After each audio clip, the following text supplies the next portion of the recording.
Hi, thank you again for your questions. I love to get them. And in the last 2 days since the previous Facebook Live, most of the questions came about practice, practice with children, length of practice, frequency of practice.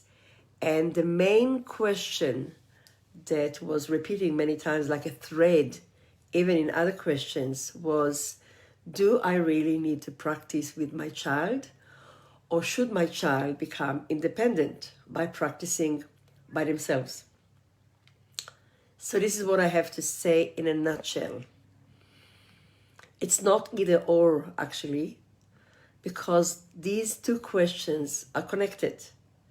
Every parent wants at the end to have a child who loves music, who practices alone, who knows what to practice, how often to practice, and who appreciates the need of practice, because all these are essential for a child to get himself or herself to the instrument. So I would say to this question is, if a child really learns to practice well or to practice wise, then a child will be motivated sooner than later to do the practice by himself. So let me say what I mean. We know, and you know, parents, because the questions came from Suzuki parents. So you know that your participation in the learning process is essential. Suzuki teaching has got the triangle of parent, child, and teacher, which means you, parent, have a very important role. I believe the most important role in the triangle, which means one of the things that is going to be your responsibility at the foundation stages will be to establish good practice habits. So it's not just the time, it's not just the duration, it's not just the willingness to do it, it's the atmosphere of practice. This is what I easily will put in under the umbrella of environment. And that means that in these stages of you helping your child establishing good practice or wise practice, you need to be involved. Because very few children will go on their own initiative and do some work on the piano. They will all go to play, because all children love playing, but not all children love practicing. Actually, most children don't love practicing, because practice can be hard work, can be a committed work. So the thing, I go back to the question, is if a child is actually aware, and awareness can come from cognitive awareness or can just come by making it a habit. If a child gets to the habit of practicing every day, practice to a duration of time which the child can think and concentrate, enjoying and having some input about what to practice, when to practice. If this is built as a habit, it will not take too long and your child will want to do it by themselves. So the question, if my child needs to be independent, will be, the answer for this will be, sure, we want children to have ownership of their practice when they are ready. Our role in the role of the adults in the program, parent and teacher, will be to groom the child to this stage of independence. How to help the child become independent? We need to have the child guided into a stage or a point that the child has earned the independence. It's not enough to say, Mom, I want to do it by myself. Or even if the child says, I want to do it by myself, there are guidelines how to gradually withdraw and when to withdraw from needing to practice with the child.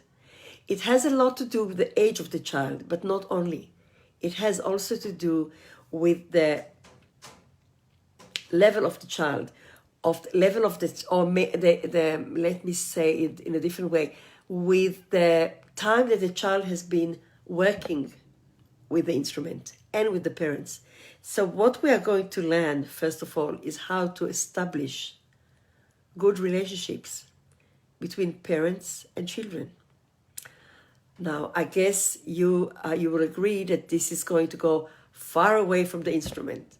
So the relationships that a parent builds with the child around practice time, around music, is going to penetrate and to go far, far beyond the practice time. So that's another place, another point where learning in this way is making the relationship in the family so much better, so much richer. So let me see if we've got here another question about this one. Yeah, there have been quite a lot of questions about when should my child become independent. I'm just scrolling down to see if there's another one that has another view. Yeah, there was another one that talked, there were quite a few actually, I see, that was asking about, some parents call it positive attitude. Other parents I see call it positive behavior. There's positive environment. The word positive comes a lot. And I'm really happy to talk about the word positive. Maybe later, maybe in another gathering. But I do understand what you mean when you say positive. How can we establish nice atmosphere, good atmosphere, conducive atmosphere around the working together? Now, this is the whole art of parenting, the whole art of relating. It comes with step-by-step creation, and it's based on the art of listening to your child, the art of listening between the words, and the art of knowing what to say when. Knowing when to take a breath, knowing when to respond, knowing when to let go, and knowing when to insist. We will cover all of these topics in our coming parents course. It starts on Thursday, 16th of July in Australia time, 15th of July in USA time. The name of the course is Nurtured with Love, Parents First. And this course is aimed into helping parents dealing with all these topics and more. Have a look at the page, and I'm inviting you to join us in Parent Nurture course. Bye for now.